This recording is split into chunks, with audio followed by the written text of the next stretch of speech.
Hello दोस्तों, कैसे हैं आप सब लोग। सिविल सर्विसेज हब पर एक बार फिर से आपका स्वागत है। दोस्तों, आज की इस वीडियो में हम न्यूज़पेपर एनालिसिस करेंगे 19 जुलाई 2022 का। तो आइए बिना देरी किए शुरू करते हैं। दोस्तों, आज के जो डाटा पॉइंट में बात की गई है वो राइस की खेती को लेकर की गई है, राइस सोइंग को लेकर की गई है। और इसमें ये आशंका बताई जा रही है कि जो भारत में राइस को लेकर जो शॉर्टेज यहाँ पर हो सकती है, तो उसी को लेकर इस डाटा पॉइंट में बात की गई है कि जो मॉनसून है वो अभी साउथ वेस्ट में तो आ गया है, लेकिन उत्तर प्रदेश, बिहार, झारखंड और गैंगेटिक वेस्ट बंगाल और पंजाब, इन जो ये जो स्टेट हैं जो काफ़ी ज़्यादा मात्रा में राइस का प्रोडक्शन करते हैं, वो इन स्टेट में जो मानसून है वो डिले हो गया है। और डिले होने की वजह से ही यहाँ पे जो सोइंग है, वो सोइंग का जो प्रतिशत है वो यहाँ पर काफ़ी ज़्यादा डाउन हो गया है। तो इसी वजह से ये कहा जा रहा है कि जो पीडीएस सिस्टम के लिए, जो पब्लिक डिस्ट्रीब्यूशन सिस्टम के लिए जो राइस की ज़रूरत पड़ती है, और जो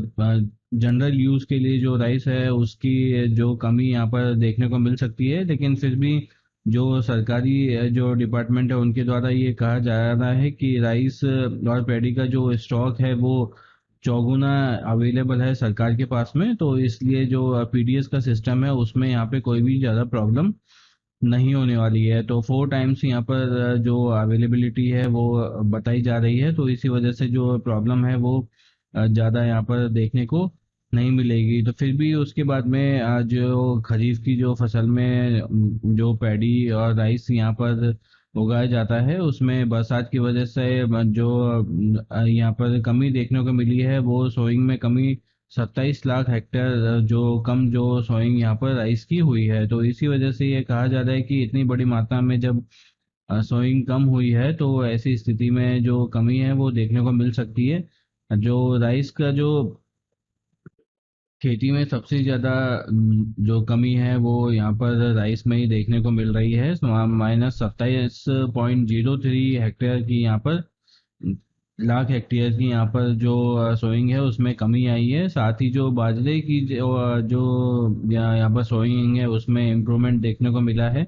इसके साथ ही सोयाबीन में भी इम्प्रूवमेंट है, और मेज़ में भी जो कमी है वो ज़्यादा नहीं है, 6.78 है। कॉटन में भी इम्प्रूवमेंट यहाँ पे देखने को मिला है। अरहर में जो है वो डाउन है। और मूंग जो आती है उसमें भी यहाँ पर सोइंग में इम्प्रूवमेंट दिखा है, अदर पल्सेस में भी इम्प्रूवमेंट दिखा है। तो कुल मिलाकर जो खरीफ की फसल में जो भी फसलें यहाँ पर उगाई जाती हैं, उन फसलों में अगर देखा जाए तो ज़्यादातर में बढ़ोतरी हुई है। लेकिन जो राइस में कमी हुई है वो बेसिकली वो बढ़ोतरी जो है वो यहाँ पर इन चीज़ों में देखने को मिल रही है। राइस में जो कमी हुई है उसकी सोइंग में, वो कमी यहाँ पर अन्य जो फसलें हैं उनमें बढ़ती हुई नजर आ रही है। तो इस प्रकार से जो राइस की जो खेती है वो इस वर्ष काफी कम की गई है। इसके अलावा जो राइस का अगर चार्ट के हिसाब से अगर हम देखें, जो स्टेट्स हैं उन्होंने किस प्रकार से यहाँ पे सोइंग की है, इसमें महाराष्ट्र में आप देखेंगे, महाराष्ट्र जो यहाँ पर मेजर राइस का प्रोडक्शन का वाला स्टेट है, उसमें अगर आप देखेंगे तो यहाँ पर सोइंग के पैटर्न में सबसे ज़्यादा डिफरेंस यहाँ पे देखने को मिलेगा। और जो यहाँ पर प्रोडक्शन है वो प्रोडक्शन पिछले साल की तुलना में यहाँ पे काफ़ी कम है। इसी प्रकार से तमिलनाडु में भी यही स्थिति है। जो यहाँ पर सोइंग का पैटर्न है वो यहाँ पर काफ़ी चेंज हो गया है। वेस्ट बंगाल में आप देखेंगे तो कुछ हिस्सों को छोड़कर यहाँ पे जो उत्पादन है उसके हिसाब से यहाँ पर भी जो पैटर्न है वो काफ़ी ज़्यादा चेंज हुआ है। तो उसके अलावा जो यूपी है, यूपी में भी इसी प्रकार का जो सिस्टम है वो देखने को मिला है। कुल मिलाकर जो सोइंग की जो स्थिति है वो हर जगह पे यहाँ पर डाउन देखने को मिल रही है। तो इसमें आगे मानसून की स्थिति को अगर हम देखें, मानसून की स्थिति से भी यही पता चलता है कि जो कुल मिलाकर जो बरसात है, वो बरसात का जो पैटर्न है वो भी अनइवन रहा है। कहीं पर आप देखेंगे कि जो लार्ज एक्सटेंट में भी अगर यहाँ पर देखें, मोर देन 60% जहाँ पर बरसात हुई है, वो भी जो बरसात हुई है वो भारत का कोस्टल एरिया है, जहाँ पर सबसे ज़्यादा बरसात हुई है। इसके बाद में अगर आप इसमें देखेंगे तो यहाँ पर भी नॉर्मल, तमिलनाडु में नॉर्मल बरसात हुई है। नॉर्मल बरसात होने की वजह से यहाँ पर जो सोइंग है वो यहाँ पे डाउन देखने को मिली है। इसके अलावा जो लार्ज डेफिशिएट हैं वो ये ऊपर वाले जो स्टेट हैं, आप उनको देखेंगे तो यहाँ पे लार्ज डेफिशिएट हैं, यहाँ पर बिल्कुल भी बरसात ना के बराबर हुई है। और जो कई ये स्टेट हैं यहाँ पर नॉर्मल के बराबर बरसात यहाँ पे देखने को मिली है। कुल मिलाकर जो बरसात का जो पैटर्न है, जो रेनफॉल का पैटर्न है, उसमें भी यहाँ पर डिफरेंस पैदा हुआ है। इसी वजह से जो राइस की सोइंग है उसमें भी यहाँ पर चेंज देखने को मिला है। इसके अलावा जो बफर स्टॉक यहाँ पर अवेलेबल है उसके बारे में कहा जा रहा है कि जो बफर स्टॉक है वो हमारे यहाँ पर 4 टाइम्स अवेलेबल है।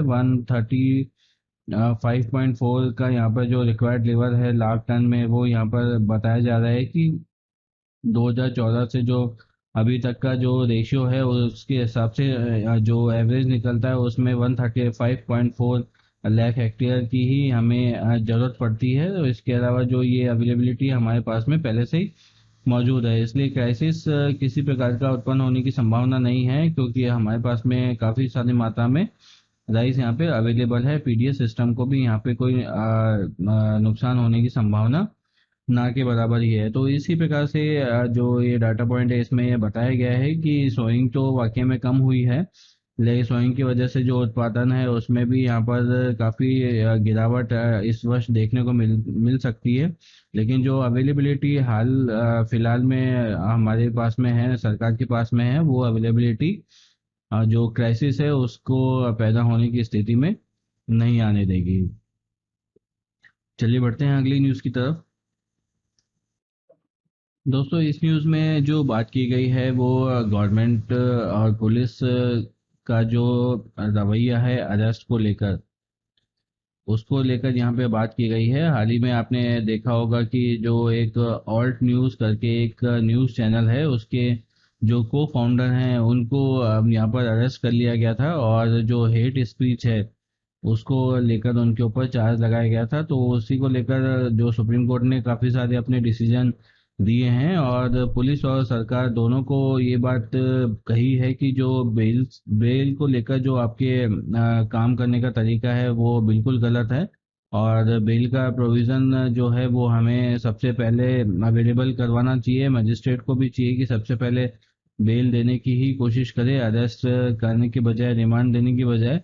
तो उसे यहाँ पर और इलेबरेट करके उस चीज़ को यहाँ पर बताया गया है कि जो सत्येंद्र कुमार अंतिल है, और सीबीआई का उनकी जो वसेज केस हुआ था उसमें सुप्रीम कोर्ट ने पहले भी ये डिसीजन दिया हुआ है कि जो बेल है वो ग्रांट की जानी चाहिए, और जो बेल ग्रांट की जाने के बजाय जो मजिस्ट्रेट हैं वो दूसरी पॉलिसी अपनाते हैं। तो इसी वजह से जो इस प्रकार की प्रॉब्लम है वो देखने को मिलती है। साथ ही कोर्ट ने कहा है कि जो सेक्शन 41 और 41A सीआरपीसी का है उसमें पुलिस को जो अरेस्ट करते टाइम पे रिकॉर्ड में देना पड़ता है कि किस वजह से उन्हें ये अरेस्ट किया है, और अरेस्ट करने की ज़रूरत उन्हें पड़ गई है। तो उसको लेकर भी यहाँ पे डायरेक्शन दी है कि इस रूल को फॉलो करना पुलिस के लिए बहुत ज़रूरी है, और किसी भी आदमी को जेल में डालने के लिए जो उसका जो क्राइम है उस क्राइम को भी देखना बहुत ज़रूरी है। 7 साल से जो कम की केसेस होते हैं, जो अपराध हैं, ऐसे अपराध हैं जिसमें 7 साल से कम की सज़ा है, जो इतने ज़्यादा जघन्य अपराध नहीं हैं, उनमें इस प्रकार की जो चीज़ें हैं उनको देखना चाहिए कि जो पर्सन है वो पर्सन किस प्रकार की स्टेट में है, सोशल स्टेट में है। और अगर मान लीजिए कोई ऐसा पर्सन है जिसका क्रिमिनल रिकॉर्ड है या हिस्ट्री है, तो ऐसी स्थिति में उसे अरेस्ट करना काफ़ी ज़्यादा मैंडेटरी हो जाता है। लेकिन अगर कोई ऐसा आदमी है जो एकदम सोशल आदमी है, जो किसी वजह से या तो उस चीज़ में फंस गया है या अटक गया है, तो ऐसी स्थिति में उनको जो बेल प्रोवाइड कराना बहुत ही ज़रूरी है। तो उसी को लेकर यहाँ पर बात की गई है। साथ ही कोर्ट ने कहा है कि जो हमारे जो रूल्स हैं वहाँ पर यूनाइटेड किंगडम के हिसाब से ही उन रूल्स को हमें भी बनाना चाहिए। यूनाइटेड किंगडम में बेसिकली क्या है कि यूनाइटेड किंगडम में कुछ ऐसी एक लिस्ट बनाई रखी है, एक ऐसी शेड्यूल बना के रखा हुआ है जिसमें कि अपराधों की सूची इसमें दे रखी है, और बोला गया है कि इन अपराधों को छोड़कर जो अन्य अपराध हैं उसमें अगर अरेस्ट होता है तो बेल जो है वो उस मुलजिम जिस पे भी की अपराध लगाया गया है उसको एक राइट की जैसे बेल को ट्रीट किया जाता है। और जो विपक्ष का पक्ष होता है उसे ये प्रूफ करना होता है कि बेल क्यों नहीं दी जानी चाहिए। तो अगर वो इस चीज को प्रूफ करने में सक्सेसफुल हो जाता है कि इसको बेल नहीं दी जानी चाहिए, ये जो केस से संबंधित छेड़छाड़ आगे जाके कर सकता है, या किसी प्रकार की स्थिति ऐसी उत्पन्न हो सकती है जिसमें कि केस आगे जाके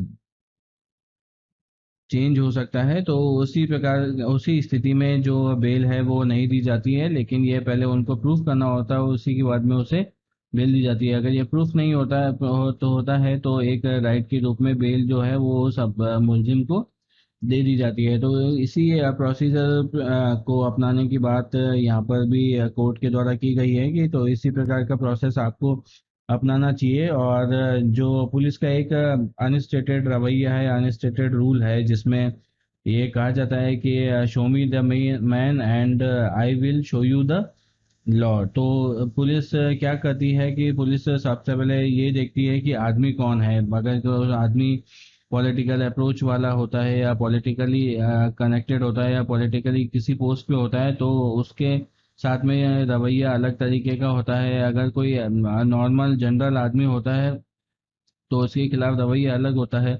और अगर कोई मान लीजिए नीचे तबके का गरीब आदमी है तो उसके खिलाफ जो पुलिस का रवैया है वो बहुत ही ज़्यादा डाउन देखने को मिलता है। तो इससे इसीलिए ये फ्रेज यहाँ पर यूज़ किया गया है कि पुलिस बोलती है कि मेरे को पहले आप आदमी बता दो और उसके बाद में मैं आपको नियम बताऊंगा कि ये किस नियम के तहत हमने ऐसा किया है। तो इस प्रकार की जो मेंटेलिटी है, जो इस प्रकार का जो वर्किंग प्रोसीजर है वो पुलिस को चेंज करना होगा। और जो बेल से संबंधित जो भी रिफॉर्म है वो भी सरकार को यहाँ पर लाने की बात सुप्रीम कोर्ट ने कही है। तो बेल से संबंधित जो पहले भी हम डिटेल डिस्कशन इसका कर चुके हैं, और इस आर्टिकल में जो इम्पोर्टेंट बातें थी उनको भी मैं हमने यहाँ पर आज बताया है। तो ध्यान में रखिएगा, जो बेल से रिलेटेड जो कोई भी क्वेश्चन आए तो आप उसे आसानी से कर पाएंगे।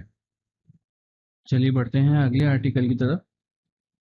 दोस्तों इस आर्टिकल में जो बात की गई है वो प्रधानमंत्री ने लीडर्स और उनके जो वोटर्स हैं उनके बीच में जो कनेक्शन है उसको लेकर यहाँ पर बात की गई है। और प्रधानमंत्री ने लगभग काफी कुछ बहुत कम समय में काफी बार ये बात कह दी है, 3-4 बार ये बात कही है कि जो पॉलिटिशियंस हैं उन पॉलिटिशियंस को वोट गेन करने के लिए अपने जो वोटर्स हैं, जो उनकी पब्लिक है, उनसे जो झूठे वादे या बड़े बड़े वादे या जिन्हें हम जनरल वर्ड्स में रेवड़ी बांटना कहते हैं, जो रेवड़ी बांटने का जो ये तरीका है उसे चेंज करना चाहिए। और रेवड़ी बांटने की ये जो जनरल प्रैक्टिस है उसे भी उन्हें चेंज करनी चाहिए। और इस प्रकार के वादे नहीं करने चाहिए जो ट्रू सोशल जस्टिस पे अवेलेबल नहीं हो, या जिन्हें जमीन पर उतारने में काफ़ी ज़्यादा मशक्क़त करनी पड़े या ऐसा हो ही नहीं पाए। तो इस प्रकार के जो वादे हैं वो सरकार को नरेंद्र मोदी जी ने कहा है कि जो नेताओं को इस प्रकार के जो वादे हैं वो नहीं करने चाहिए। तो इसी स्थिति को देखते हुए उन्होंने 2 बार यहाँ पर अपने भाषण में, एक बार झारखंड में और एक बार उत्तर प्रदेश में, इस बात को वापस से दोहराया है और बोला है कि जो पॉलिटिशियंस हैं वो शुरू से ही इस प्रकार के जो वादे हैं वो करते रहते हैं, और वादों के हिसाब से जब वर्क नहीं होता है तो पब्लिक का विश्वास अपने नेता पे से उठ जाता है, और ऐसी स्थिति में जो सरकार है उसे खतरा उत्पन्न हो जाता है। तो इस प्रकार से जो यहाँ पर जो चीज़ें हैं, जो एम्यूनिटीज़ हैं, जो पावर प्रोजेक्ट से लेकर बड़े बड़े प्रोजेक्ट हैं, एक्सप्रेस वे हैं और गैस, टॉयलेट और घर की जो सुविधा है, ये काफ़ी सारे जो बड़े प्रोजेक्ट हैं और किसी एक सिंगल वोटर के लिए या पब्लिक के लिए इस प्रकार का अरेंजमेंट कर पाना मुश्किल है। तो ऐसी स्थिति को देखते हुए जो प्रॉमिस हैं, जो वादे हैं, वो नहीं किए जाने चाहिए। हाल ही में बुंदेलखंड में एक एक्सप्रेस वे का उद्घाटन किया गया है। ये एक्सप्रेस वे एक ऐसी जगह पे बना हुआ है, ऐसे अनडेवलप्ड रीजन में इसे बनाया गया है जहाँ पर कि पहले जनरल जो सड़क है वो भी कुछ कुछ जगह पे ही हुआ करती थी, तो ऐसी जगह पे ये एक्सप्रेसवे बनाया गया है। तो इसी प्रकार से जो एक्सप्रेसवे बनाने के बाद में जो अब वहाँ पे जो डेवलपमेंट है वो वहाँ पर और ज़्यादा तेज़ी से होने लगेगा। हमारे जो पॉलिटिशियंस हैं या जो भी पोस्ट पर बैठे लोग हैं, उन्हें यही देखने की ज़रूरत है कि जो बेसिक जो यहाँ पर रिक्वायरमेंट है वो किस चीज़ की है, जिसे फुलफिल करने के बाद में जो डेवलपमेंट का प्रोसेस है और हैप्पीनेस का प्रोसेस है वो अपने आप ही शुरू हो जाएगा। फ्री फूड, जॉब गारंटी और कैशबैक जैसे जो लोक लुभावने जो प्रॉमिसेज हैं वो हमें नहीं करने चाहिए। तो इस प्रकार जो प्रधानमंत्री ने यहाँ पर बात की गई है। दूसरा जो है हमारे यहाँ पे उन्होंने कहा है कि जो प्रॉब्लम यहाँ पे देखने को मिलती है वो इकोनॉमिक ग्रोथ और जॉब क्रिएशन को लेकर यहाँ पर कि हमारे इंडिया में जो बहुत सारे एक मेजर पोर्शन जो यूथ का है, वो यूथ हमारे यहाँ पे सिर्फ जॉब चाहता है। जो वर्किंग स्किल जो डेवलपमेंट की बात यहाँ पर बहुत कम की जाती है। और अगर किसी के द्वारा बिजनेस अगर करने की बात यहाँ पर की जाए तो या तो उसे फाइनेंशियल सपोर्ट नहीं मिलता है या फिर फैमिली का सपोर्ट नहीं मिलता है। तो इस प्रकार की स्थिति यहाँ पर देखने को मिलती है। तो इसी वजह से जो प्रॉब्लम है वो और ज़्यादा बढ़ जाती है। तो इसीलिए प्रधानमंत्री ने इस प्रकार इस बात को कहा है कि एजुकेशन, हेल्थ और इंफ्रास्ट्रक्चर का जो डेवलपमेंट है उसे स्टेट को सपोर्ट करना चाहिए, और इसी डेवलपमेंट से जो देश का ओवरऑल डेवलपमेंट है वो हो सकता है। और देखिए, अगर आप देखेंगे इस बात को कि पॉलिटिशियंस अगर जो उन्होंने जो भी आज तक प्रोमिसेस किए हैं वो प्रोमिसेस अगर पूरे होते तो हमारा देश पता नहीं कहाँ होता आज। तो इस प्रकार जो इन्होंने मोदी प्रधानमंत्री ने जो बात कही है वो इस आर्टिकल में डिस्कस की गई है। चलिए बढ़ते हैं अगली न्यूज़ की तरफ। दोस्तों, हाल ही में जो सरकार है वो पार्लियामेंट का जो मॉनसून सेशन है वो स्टार्ट होने जा रहा है मंडे से। जो ये सेशन है 18 जुलाई से ये जो सेशन है वो शुरू हो गया है। तो मॉनसून सेशन स्टार्ट होने के बाद में लगभग 32 बिल हैं जो इसमें इंट्रोड्यूस किए जाएंगे। और श्रीलंका का जो अभी क्राइसिस चल रहा है उस क्राइसिस को लेकर यहाँ पर जो ऑल पार्टी की जो मीटिंग है उसे भी यहाँ पर रखने की बात कही जा रही है। तो मॉनसून सेशन यहाँ पर स्टार्ट होने जा रहा है। मॉनसून सेशन से संबंधित जो पार्लियामेंट के कई डॉक्यूमेंटेड और कॉन्स्टिट्यूशनल यहाँ पर रूल्स हैं, कई यहाँ पर टर्म्स हैं जिनके बारे में आपको पता होना चाहिए। फ्रिक्वेंटली जो पेपर्स में आप यूपीएससी नहीं, अदर जो स्टेट के पेपर होते हैं या जो जनरल पेपर होते हैं उनमें भी इनसे रिलेटेड जो क्वेश्चंस हैं वो रेगुलरली पूछे जाते हैं। तो आइए समझते हैं कि जो सेशन होते हैं वो पार्लियामेंट के किस प्रकार से होते हैं, जो और पार्लियामेंट की जो वर्किंग होती है उसमें क्या क्या चीज़ें इंपॉर्टेंट होती हैं। सबसे पहले तो जो पार्लियामेंट होती है वो पार्लियामेंट जिसे संसद कहा जाता है, संसद का जो सम्मन होता है, जो सम्मन मतलब जो सेशन को स्टार्ट करने के लिए जो ऑर्डर दिया जाता है वो आर्टिकल 85 हमारे कॉन्स्टिट्यूशन का है। उसमें आर्टिकल 85 में ये बात है जो बताई गई है कि किस प्रकार से समनिंग की जाएगी। और जो सामान पेश करने की जो पावर होती है वो गवर्नमेंट के पास में होती है। गवर्नमेंट डिसाइड करती है कि किस दिन किस समय या कितने दिन के लिए जो सेशन है वो चालू किया जाएगा। इसके अलावा जो कैबिनेट की कमेटी होती है पार्लियामेंट्री अफेयर्स पर, वो डिसीजन फाइनल करती है और प्रेसिडेंट से आग्रह करती है कि वो सभी के लिए जो एमपीज हैं, मेंबर ऑफ पार्लियामेंट हैं दोनों सदनों के लिए, उनके लिए सम्मन जारी करें और ताकि सेशन जो है वो स्टार्ट हो पाए। तो इस प्रकार से जो प्रोसेस है वो शुरू होता है। और पार्लियामेंट के लिए, संसद के लिए साल में 3 सेशंस ऑर्गेनाइज करना, 3 बार सेशन में मिलना जरूरी होता है। ये 3 बार मिलने वाला जो सेशन होता है वो फर्स्ट सेशन, इसमें सबसे पहले बजट सेशन होता है जिसे जो कि सबसे बड़ा होता है। जनरली आपने ये देखा होगा कि जनवरी से लेकर या फरवरी के फर्स्ट वीक में स्टार्ट होता है और अप्रैल मई तक ये सेशन चलता है। इसके बाद में जो है वो सेकंड सेशन होता है। सेकंड सेशन में इसे मानसून सेशन कहा जाता है और ये जुलाई और अगस्त के मध्य में अभी चालू होता है। तो अभी जो मानसून, अभी जो सेशन चालू होने वाला है वो मानसून सेशन ही है, जिस जो कि लगभग 3 सप्ताह जो है इसकी टाइमिंग होती है। 3 सप्ताह के लिए ये सेशन जो है वो लगाया जाता है। इसके अलावा जो तीसरा सेशन होता है उसे हम विंटर सेशन कहते हैं, और ये विंटर सेशन साल के अंत में होता है, जब नवंबर और दिसंबर के महीने में इसे चलाया जाता है। तो इस प्रकार से जो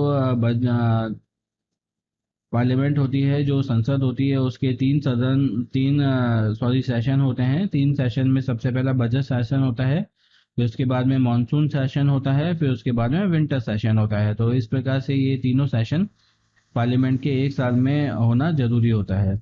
इसके अलावा जब समनिंग का प्रोसेस होता है पार्लियामेंट को बुलाने के लिए, तो जब मेंबर ऑफ पार्लियामेंट को इस संसद में बैठने के लिए और संसद की कार्यवाही के लिए आमंत्रित किया जाता है या बुलाया जाता है, तो उसे सम्मन कहते हैं, और सम्मन के जरिए ही ये प्रोसेस पूरा किया जाता है। प्रेसिडेंट जो होते हैं वो ईच हाउस के लिए जो सम्मन है वो जारी करते हैं।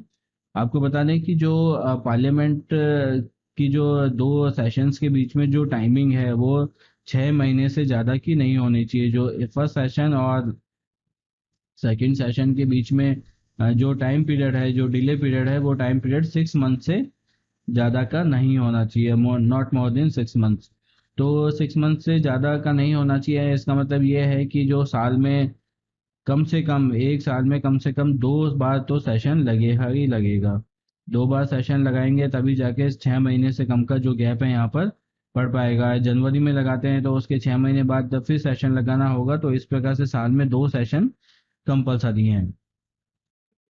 इसके अलावा आगे देखें कि जो पीरियड होता है, जो प्रोरोगेशन का पीरियड होता है, और हाउस की री असेंबली का जो टाइम होता है, इसके बीच में ये जो टाइम पीरियड होता है एक सेशन के, बेसिकली एक सेशन के खत्म होने पर जो दूसरा सेशन स्टार्ट होने के बीच का जो ये टाइम होता है, जिसे हमने बताया कि 6 महीने से ज़्यादा का ये नहीं हो सकता है, तो उस पीरियड को रिसेस का टाइम कहा जाता है। जो सदन होता है उसमें रिसेस में होता है। रिसेस का मतलब बेसिकली एक अवकाश की तरह ही आप ले सकते हैं, लेकिन जो तो इस प्रकार से जो ये बीच का टाइम है उसे हम रिसेस के नाम से उपयोग करते हैं। एक पार्लियामेंट्री वर्ड जो वर्किंग का प्रोसीजर का वर्ड है, उसे रिसेस के नाम से यहाँ पे पुकारा जाता है। इसके अलावा जो एडजॉर्नमेंट का प्रोसेस होता है, एडजॉर्नमेंट जो सदन होता है, उसे सदन को यहाँ पर स्थगित कर दिया जाता है, और सदन स्थगित करने के लिए एक जो स्पेसिफिक टाइम या घंटों के लिए या दिनों के लिए या वीक्स का यहाँ पर उपयोग किया जाता है। जैसे कि आपने कभी कार्रवाई में देखा होगा कि जो सदन है 2 घंटे के लिए स्थगित किया गया है, या 12 बजे के लिए स्थगित किया गया है, या सोमवार तक के लिए स्थगित किया गया है। इसमें डेट्स भी होती हैं, इस डेट के लिए यहाँ तक सदन जो है उसे स्थगित कर दिया गया है। तो वो जो प्रोसेस होता है उसे एडजॉर्नमेंट का प्रोसेस कहा जाता है सर। उसमें टाइम डेज और स्पेसिफिक होता है एकदम कि इतनी इतनी तारीख तक के लिए और इतने समय तक के लिए जो सदन है उसे स्थगित कर दिया गया है। इसके अलावा अगर सदन की जो मीटिंग होती है उसे अगर टर्मिनेट कर दिया जाता है, जिसमें जो फिक्स टाइम डेट और किसी भी प्रकार का समय है वो नहीं दिया जाता है नेक्स्ट मीटिंग के लिए, सिर्फ सदन को अनिश्चित काल के लिए, आपने सुना होगा कि सदन को अनिश्चित काल के लिए यहाँ पर स्थगित कर दिया गया है। तो अनिश्चित काल के लिए जब स्थगित करते हैं, जब एडजॉर्नमेंट करते हैं, तो उसे एडजॉर्नमेंट साइनाडाई कहा जाता है, यानी अनिश्चित काल के लिए सदन को स्थगित कर देना, एडजॉर्नमेंट साइनाडाई। तो ये दोनों चीजें हैं, इसे यहाँ पर आप ध्यान में रखिएगा। ये सिर्फ एडजॉर्नमेंट है जो जिसमें कि टाइम स्पेसिफिक होता है, और यहाँ पर ये जो एडजॉर्नमेंट है इसमें टाइम स्पेसिफिक नहीं होता। अनिश्चित काल के लिए यहाँ पर जो सदन को स्थगित कर दिया जाता है। इसके अलावा एडजॉर्नमेंट साइनाडाई और सिंपल एडजॉर्नमेंट जो होता है, वो दोनों का जो डिसीजन होता है वो स्पीकर के ऊपर डिपेंडेंट होता है। स्पीकर ही जो इस डिसीजन को लेने की पावर रखता है। तो इस प्रकार से स्पीकर के द्वारा ये डिसीजन लिया जाता है कि एडजॉर्नमेंट किया जाएगा या अनिश्चित काल के लिए सदन को स्थगित किया जाएगा। इसके अलावा प्रोरोगेशन का प्रोसेस भी सदन में होता है।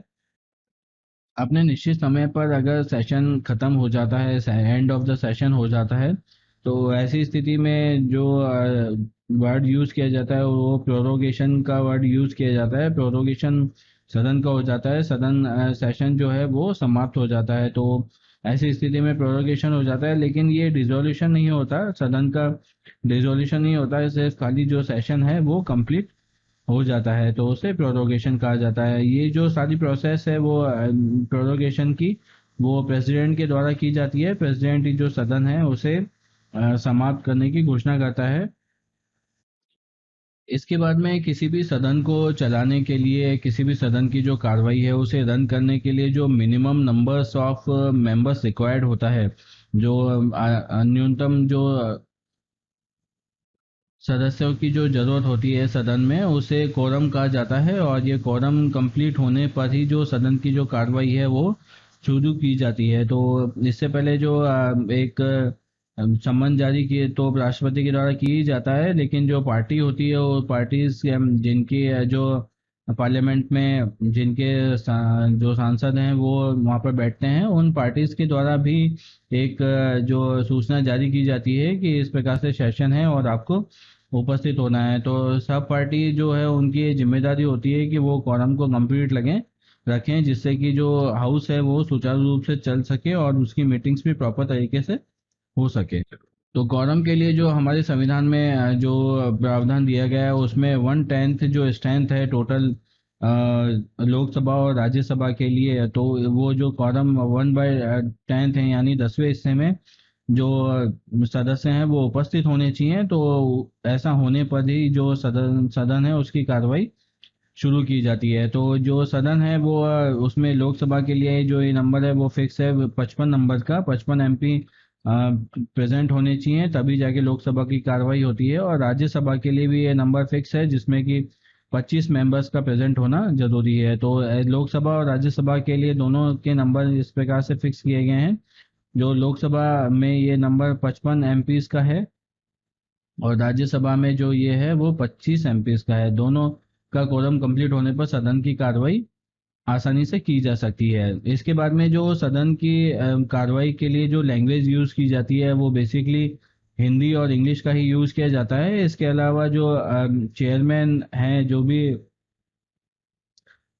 स्पीकर ये हैं, वो ये डिसीजन ले सकते हैं कि कोई भी अगर आदमी है वो अपनी जो शेड्यूल्ड लैंग्वेज है, जो शेड्यूल्ड लैंग्वेज हमारे यहाँ पर 22 लैंग्वेज हैं, तो 22 लैंग्वेज में से अगर किसी एक लैंग्वेज उसकी मदर टंग है और अगर वो उसमें अगर एड्रेस करना चाहता है, तो डिसीजन जो है वो स्पीकर लेता है कि अगर प्रॉपर तरीके से वो जो यहाँ पर MP है, जो भी पर्सन है, वो अगर अपना एड्रेस दे रहा है हाउस में और हिंदी और इंग्लिश दोनों में से किसी में भी वो बोलने में असमर्थ है, तो ऐसी स्थिति में स्पीकर डिसीजन लेता है और उससे अपनी मदर टंग में जो है वो यहाँ पर बात करने की इजाज़त मिलती है। तो इस प्रकार से जो सदन है उसके संबंध से लेकर और उसके सेटिंग तक का ये जो प्रोसेस है पूरा, इस प्रकार से इस प्रोसेस को कंप्लीट किया जाता है। अब सदन की कार्रवाई जब शुरू होती है तो सदन की कार्रवाई शुरू होने के बाद में भी कई सारी जो चीज़ें हैं वो सदन पर लागू होती हैं, जिसमें सबसे पहले क्वेश्चन आवर होता है।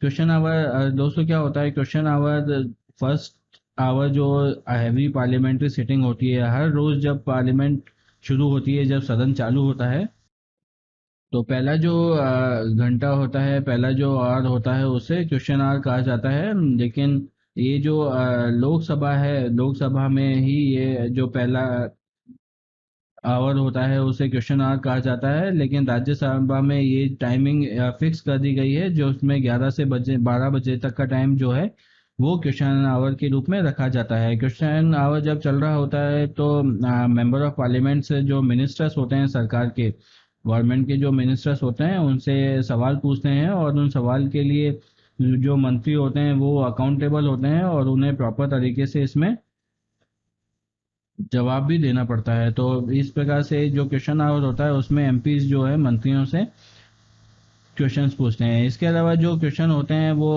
प्राइवेट मेंबर्स के साथ भी पूछे जा सकते हैं। प्राइवेट मेंबर्स के लिए भी यहाँ पर क्वेश्चनिंग जो है वो की जा सकती है, लेकिन जो एमपी हैं,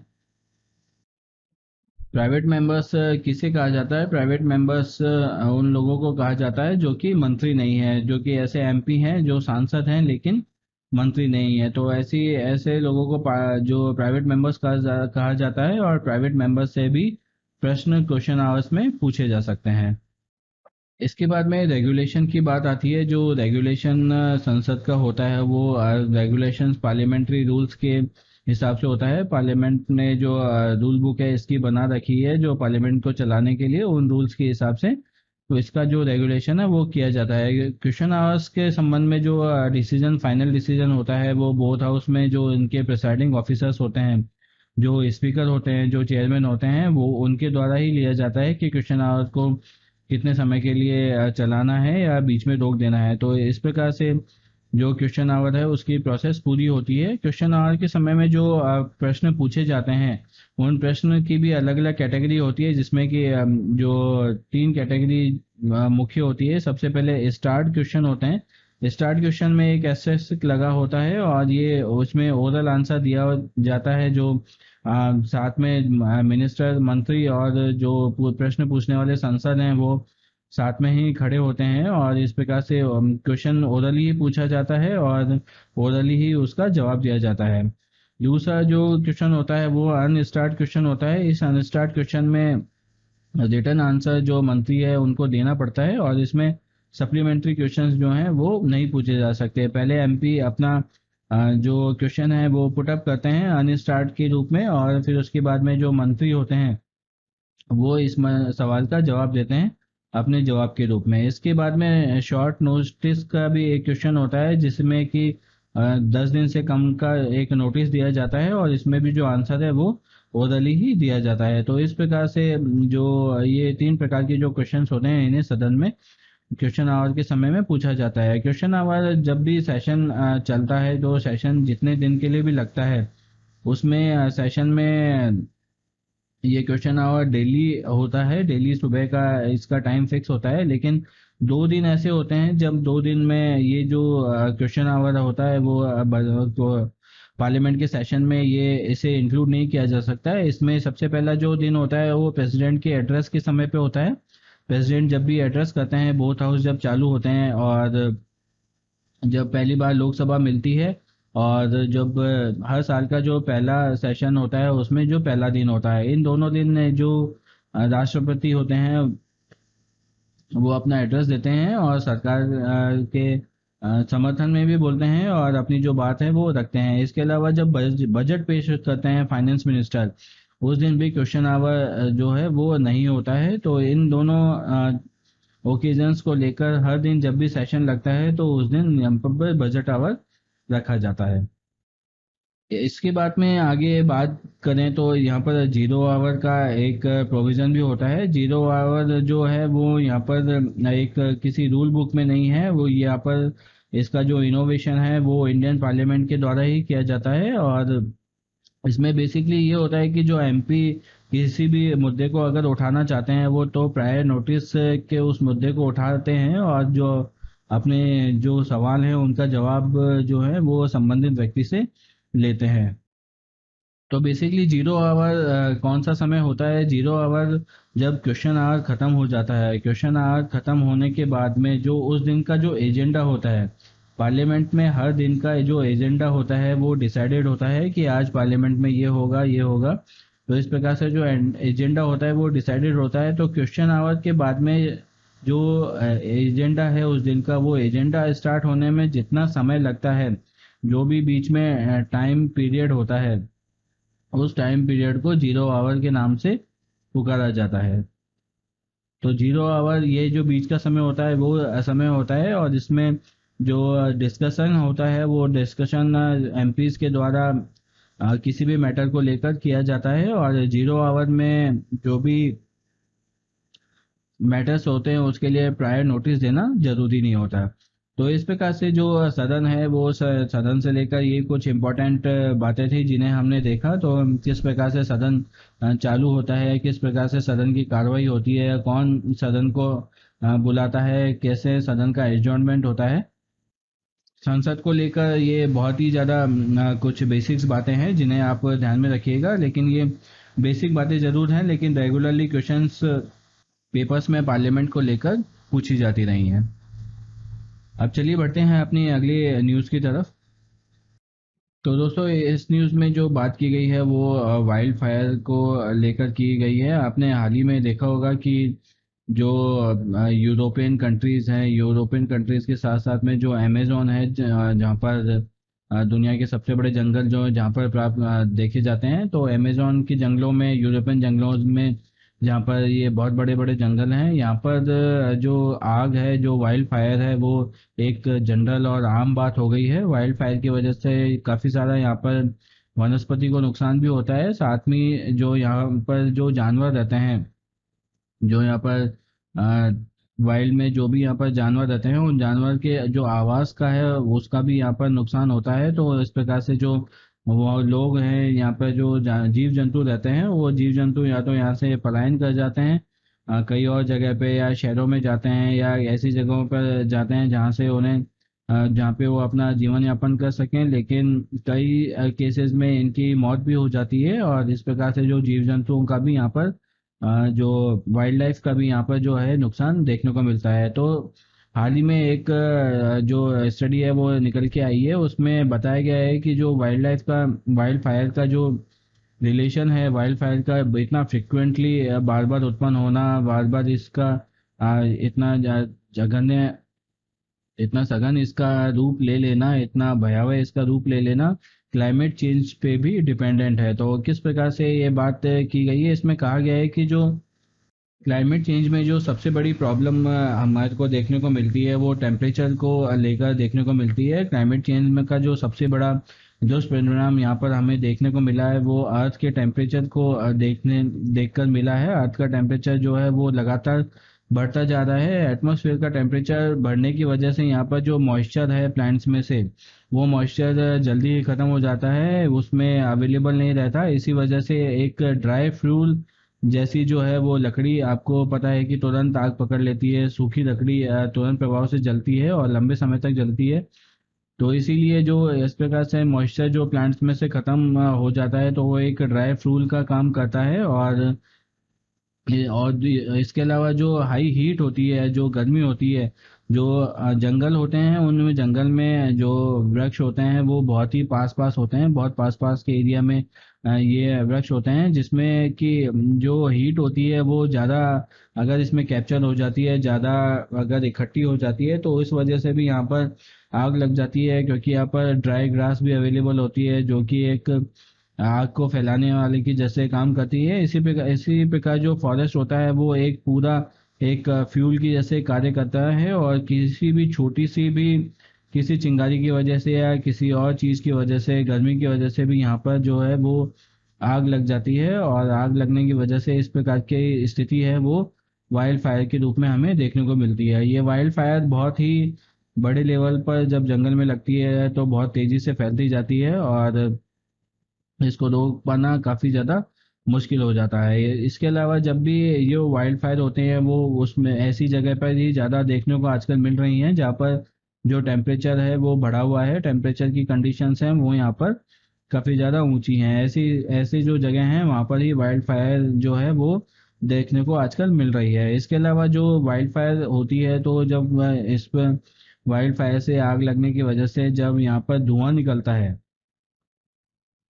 तो उस धुएं में जो पार्टिकुलेट मैटर होता है जिसे पीएम कहते हैं, PM 2.5 भी यहाँ पर जो एटमॉस्फेयर में काफ़ी ज़्यादा अवेलेबल हो जाते हैं। काफ़ी ज़्यादा कार्बन भी यहाँ पर आग लगने की वजह से एटमॉस्फेयर में अवेलेबल हो जाता है, जिससे भी कई प्रकार की रेस्पिरेटरी और कार्डियोवास्कुलर जो डिजीज होती हैं उनका होने का खतरा भी पब्लिक के लिए रहता है। तो कार्डियोवास्कुलर और रेस्पिरेटरी डिजीज होने के बाद में जो आदमी वैसे ही जो काफ़ी ज़्यादा परेशानियों को झेलता रहता है। तो इसलिए भी वाइल्ड फायर होती हैं, जो जनरल पब्लिक होती हैं उनके लिए भी ये यहाँ पर नुकसान उत्पन्न करती है। इसके अलावा अगर आप देखें जो फायर वेदर की जो कंडीशंस है वो कंडीशंस भी जो एटमॉस्फेरिक ग्रीन हाउस की वजह से और जो अन्य चीज़ों की वजह से भी यहाँ पर जो टेम्परेचर है वो बढ़ रहा है, और टेम्परेचर बढ़ने की वजह से वाइल्ड फायर का जो रिस्क है वो भी उसके साथ साथ ही बढ़ रहा है। तो इस प्रकार से इससे एक